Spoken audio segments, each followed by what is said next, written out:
The Impractical Talkers coming back at you on a Wednesday afternoon today. Usually we do the Monday, Friday sports show, but today on this Wednesday, we're doing a little bit something different. Different type of episode. An interview with the Impractical Talkers. Today, Jordan, as always, flying to my right. Tom as my co-host. But, Tom, today we got a special guest on. We have talked about his charity before in the past, last week's episode, and on the last episode of the Farmingdale shows. But today we'd like to welcome a friend of the Kinley family. That's and right. A very special person, Rob Graziani. Nice to have you on the show today. Thank you for having me. Good to hear. Good to hear. So, Tom, you two have been, you guys have been family friends through your brother, right? For I don't know how long has it been? It's been since I could remember. Yeah, it's got to be like 10, 15 years. Oh man, yep. I remember going to wrestling shows. Lucky enough, ran into you, Planet Fitness the other week, and since then, we've been talking, and I just been loving what I've seen and what you've been doing. So what I wanted to say, I'm proud to be a family friend because what you're doing is really making a difference. You have started the AVG Graziani Fund in honor of your mother, and how long has that been going on for? It's been going on since February of 2017. All right, so just over 2 years, right? 2.5 years now. Yeah. So I'm guessing it's been a wild ride. It definitely has been. I never really thought I would be in this field, but it's been very rewarding. I met some great people along the way who are doing amazing things, and I'm just an honor to be part of it and try to make a difference in people's lives because, it's such a blessing. Like I said, you just said it right there, make a difference in people's lives.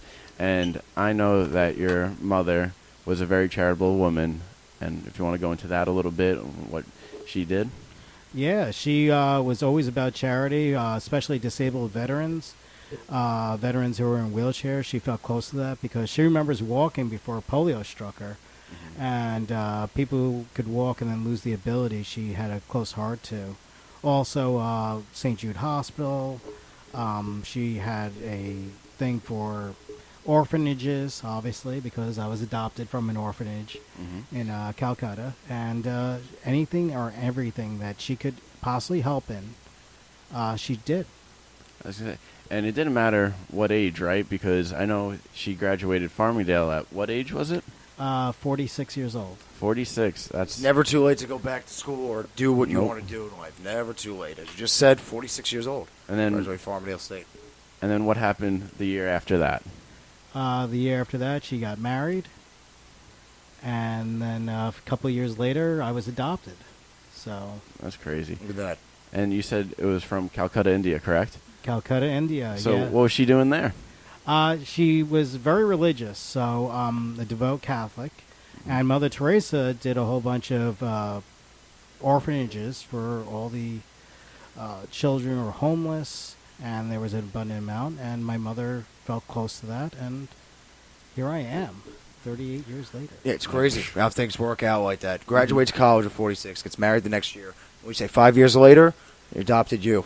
I was going to say, that's just an inspiration in itself that you never give up on what you believe in and what you see is right in the world. So again, we have Rob Graziani, founder of the AVG Fund. So obviously we just went into your mother, a big inspiration for the charity. So what is, for the listeners, me and Tom, of course, we know, but for the listeners that will be listening on Twitter, you can find us on Twitter, Practical Talkers Sports Show. On Facebook, we will be sharing it on our personal accounts. Go into, what is this charity about, the AVG Fund? Where can you find information about it? Go ahead, the floor is yours, Rob. Sure. You can go on www.avgfund.org. That's our website. We're also on Facebook, Twitter, and Instagram. Our foundation is to provide live entertainment for cancer patients. What we do is we either give TickPick gift cards. We enable them to have freedom when they feel best to pick the venue, the price, the type of entertainment. Also tickets, whether it's donated by the venue themselves or by season ticket holders. They could choose in which event that they want to go to. I was going to say, that's amazing just because I know a lot of people might have tickets to Met, Yankee games, or a comedy show, and something comes up, they're not going to be in town. We're also doing a event for AVG night, where a cancer patient will be thrown out first pitch. A luxury box will be given to 4 cancer patients. And it's a great night out for them and their caregivers, because we forget that sometimes it's not just the person themselves that are going through it. Mhm. It's the emotional hardship that also their caregivers, whether they're children, their spouse, or their grandparents. I was going to say, so you said they're caregivers. Not only is it emotionally and physically, mentally just draining, I feel like the finance behind it is also really hard to keep up with. Yeah, absolutely. A lot of people can't work during chemotherapy and radiation. Not only that, co-payments, medicines. I mean, we see this is all out of control. The healthcare system is very expensive, and being sick is even more expensive. I just witnessed it firsthand. Where I see what happens. The family. When I had a family member, they just went through this. So yeah, it's crazy. This just happened. Now we're talking about it for me. So yeah, it really it hits home. This stuff. But did you say you were inspired by your mother as she went through this, and that's where this charity came from, the AVG Fund. So yeah, it's a really good fund. It's a really good organization. Again, avgfund.org to find out more information about this great charitable organization. So anything coming forward, anything in the future that people can look forward to for this? We know you talked about Yeah. Long Island Ducks and Yeah. the movies with the younger ladies. So going forward, what do you see happening after these 2 nights? What are you hopeful for in the future? Yeah. Well, we are hopeful for what we're going to do is on the website itself, Mhm. we're going to get patients that are involved. They're going to make a certain request. It's kind of like a Secret Santa, where they're going to pick events that they want to go see during the holiday season, and then somebody could go on the website and buy those tickets for them. That's amazing. So we're going to do like a Secret Santa for each individual, and hopefully create some holiday memories for people with their loved ones. I know. Yeah, because this illness, it could destroy families, and during the holiday season, just destroy the holiday season. It's supposed to be a joyful time, and that illness could take away from it. So I was going to say, you just said it. I know a lot of times when people are diagnosed and after a little bit, it changes not only them, it changes their family, and it's not the person or the people that they remember from before the diagnosis. So creating these memories and letting them be able to bond, laugh, and love like they were, there's nothing more special than that. So I know going into this could be maybe a form of respite care. Is that correct? Yes, absolutely. So I know respite care is... Tom, hit us with the definition. All right, so it's a temporary care given to a person who is unable to care for himself or herself, so that the usual caregivers can have a break. Respite care may include in-home care, adult daycare, or nursing home care. So what I took out of that is I saw the word break. It is a 24/7 job. To bring a revitalization of life. Sometimes we're just so focused on the problem, we're not focused on everything else that we enjoy. We forget what we enjoy. And that could be the momentum changer for their caretaker. It could be the momentum changer for, obviously, the patient.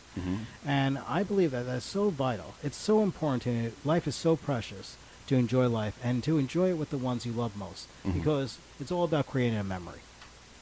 I completely agree. And then now, with your mother, were you able to have respite care at all? Yeah, actually, this is how it all started. One of my mother's last requests before she passed away was to see a Met game. And we had to bring a homemade with us, which was very expensive, and had to take an ambulance service because she was paralyzed from the waist down from polio and bone cancer. A combination of both left us with very little money. So I went on a secondary market. I found great tickets on sale, actually handicap seats. And we were able to go. She got her sausage and peppers, which she loves. That was the highlight of the thing. We're on the way back. Not about the Mets, it's about the food. That's what I love. Yeah, it's the Mets, you know. But, actually, they won that game. Because of that, 3 months later, September 4th, this was in June, she passes away. But it was that one day, Mom was just so happy. She was herself. It was, and it was so great to see. And not only that, we were again taken down there. And I'll never forget, it's always the little things in life. So I buy her this Mets pink and blue hat. And we're taking the elevator down to the handicap seats. And the guy looks at her and goes, "Ma'am, you look official." And the smile that my mother got on her face was just the best thing. It's amazing what just a couple hours away from the reality can do. How excited! Just the sausage and peppers you said it made her day. The guy saying "you look official" made her day. It just those little tiny things. Not even the Mets winning that day was the highlight. It was those two little things about the experience was amazing. But the majority of the experience you throw in is sports related. What inspired you to throw really sports in it? Was that one experience with your mom? Were you a sports athlete growing up? Or are you just a big sports fan? I was a big sports fan just growing up. And we spent a lot of time watching sports together. Yeah. And my father, who also passed away from cancer, was also a huge baseball fan. So baseball has been close to our hearts. So that's what hit home. So the feeling you got, we're talking right now, and I just saw you smiling, and you got happy. What feeling do you see these families get when you either give them the donation, you see them at the game? I see sometimes just the photos. Sometimes you get to meet these people, but I see that I've given them something that they could look forward to with their loved one. So many times in life, all right, when's the ambulance service getting here? Is the homemade going to be there when we get there? Are we going to, and you all the focus is on that. Now they're looking at these TickPick gift cards, and they're going, let's look on our cell phones, because you guys have your smartphones right there. They give tablets in the new cancer center. So they're going through the tablets, and they're looking at different events. So, do we want to go to a concert? Do we want to go to the Paramount? Do we want to go to City Field? Do we want to go to Brookhaven Amphitheater? Easy access now, yeah. A lot easier access to... Yeah. I was going to say, it's amazing. Not only do they get to choose the event, whether it be sporting, comedy, music, whatever they want, it's also important because of the date of the event. Because we know with all the treatments that they're not going to be feeling the best. And when they're feeling the best is the best time to go. So giving them the opportunity to pick, I think, is also a major pro. Oh, absolutely. And you recently, speaking of other events, you recently had the comedy event at Oso Mio, right near the Stony Brook Theater. Right near, I'm pretty sure there's Red Lobster right there inside that restaurant. It was like a couple of weeks ago. Yeah, how was that event? Tell us about that comedy event. Oh, it was great. We had Chris Roche. He was from Kevin Can Wait. Helped out. I really think he came through the Chick-fil-A drive-thru the other week. I could have sworn he came. You get a lot of like noticeable people that go through your Chick-fil-A. Liev Schreiber. All right, he was Schreiber. There. Yeah, the actor. Ray Donovan himself. Okay, came through. Yeah, his Chick-fil-A works. Like it's like a lot of traction from then there was big people. Well, then there's also former Met Kirk Neuenhuis was there. So tell me that. Yeah. Oh wow. Yeah. So they just pop up out of nowhere. I just turn around and bam. Yeah. But go on about the charity before Tom goes off on the people he sees at Chick-fil-A. But go on about the event that you had at the Oso Mio restaurant. Sure. We had a great staff of people on the comedy show. Chris headlined. He was tremendous. We also had a gentleman who battled cancer himself, a young man in like mid-20s. Oh. And it went to his jawline, and he saw the blessings of life. He made a comedy routine of everything, and it's just like humor is the best medicine. It really is. And then you add like veal parmesan or something. What's better than that? Right? Some sausage and peppers. Sausage and peppers. There you go. Yeah, that could be like their favorite meal. Veal parmesan. It's just amazing to them. That's like the best thing ever to them. I was gonna say laughter and food. It goes a long way, but the simple things: sausage, peppers, the guy in the elevator saying that thing with your mom at the hat. And I think that also goes to Jordan, myself, and Rob, and everyone out there that just the kindness goes a long way as well. The guy didn't have to say that at the Mets game at all. No one has to donate, but giving the opportunity for these families to share a memory with their loved ones and to make it better while they're there is what it's all about. Oh, yeah, absolutely. Again, we're talking to Rob Graziani, the founder of the AVG Fund and the Graziani Fund, based off his late mother, who battled this horrible disease that we are still fighting today. And it gives these patients that go through this illness a way to escape just for a couple hours, just by going to a comedy show or going to a Met game or going to the Duck game or anything. It doesn't even have to be sports related. This charity has been going since 2017. Gives these unfortunate people this opportunity just have a good time for a couple hours. And hell, it's not even the Met game or the comedy show that might be the big thing. It's the little things that we keep mentioning.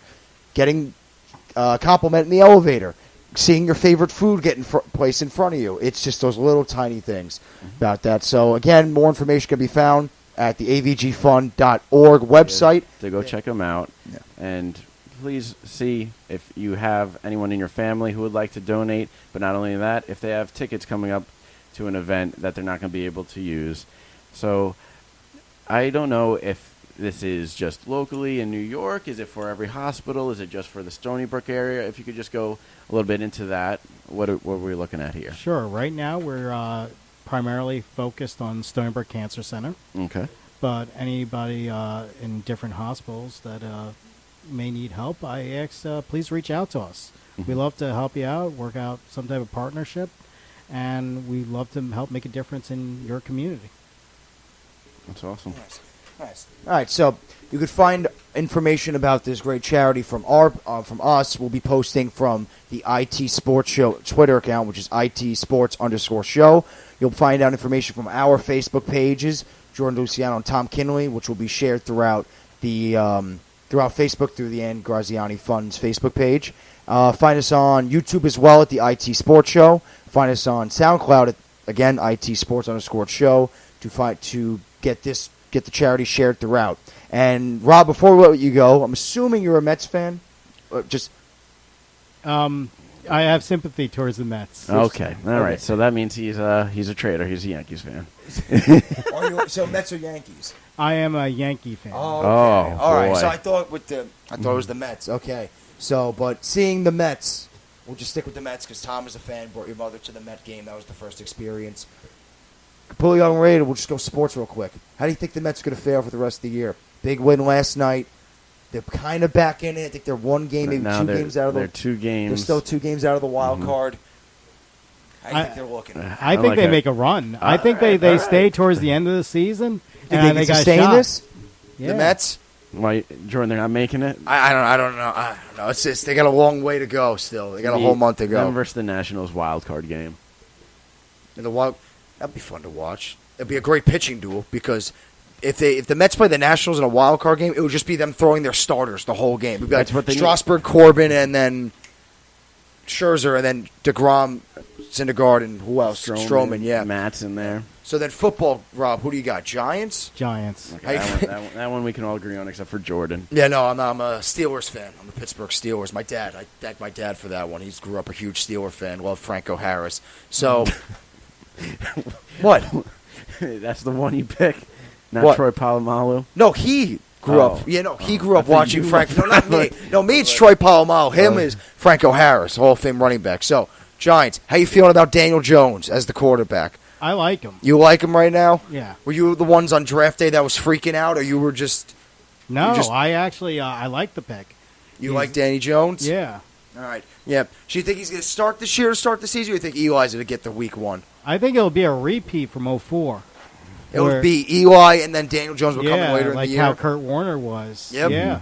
But do you really think that Daniel Jones had to be picked at 6, or he would have been there at 17, or? Yeah, I think so too. You think it would have been a 17? We Yeah. went over it actually Friday's show. We looked at the draft order, and there were like 2, maybe 3 teams that could have taken him, but it's still a good possibility he could have been there at 17. But hey, the Giants can look like geniuses by taking a stud running back last year, and they can look like geniuses getting a potentially, we don't know, a stud quarterback. Still up in the air. But Rob, thank you for joining us today. Thank you so much. I really appreciate it, guys, and thank you for the opportunity. No problem. Of course. Again, Rob Graziani, founder of the AVG Fund, the ANV Graziani Fund. Find him for more information at the avgfund.org. We'll catch you on Friday's show at 11 o'clock for the Impractical Talkers Sports Show. Ringo will be coming back with us on Friday. If people notice, this is going to be titled "Interviews with Impractical Yes, Talkers." this is a separate show. This could be the first. This could be the first of many. Yes, but we will be back with Ringo 11 o'clock on Friday for the sports show. We'll see you guys then.